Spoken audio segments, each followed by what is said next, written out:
कहते हैं महमूद गजनवी का दौर था। एक शख्स की तबीयत नासाज हुई तो तबीब के पास गया और कहा कि मुझे दवाई बना के दो। तबीब ने कहा कि दवाई के लिए जो चीजें दरकार हैं सब हैं सिवा शहद के। तुम अगर शहद कहीं से ला दो तो मैं दवाई तैयार किए देता हूं। इत्तेफाक से मौसम शहद का नहीं था। इस शख्स ने हकीम से एक डिब्बा लिया और चला गया। लोगों के दरवाजे खटखटाने लगा, मगर हर जगह मायूसी हुई। जब मसला हल ना हुआ तो वो महमूद गजनवी के दरबार में हाजिर हुआ। कहते हैं वहां अयाज ने दरवाजा खोला और दस्तक देने वाले की रुदात सुनी।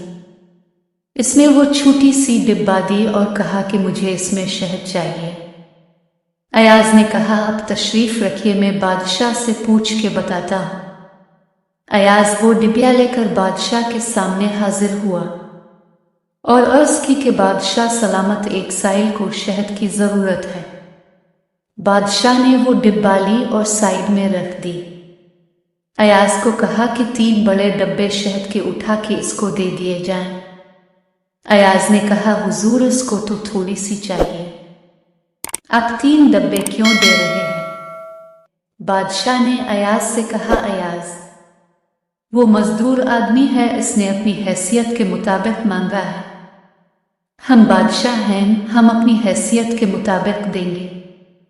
मौलाना रूमी फरमाते हैं आप अल्लाह पाक से अपनी हैसियत के मुताबिक मांगे, वो अपनी शान के मुताबिक अता करेगा। शर्त यह है कि मांगे तो सही।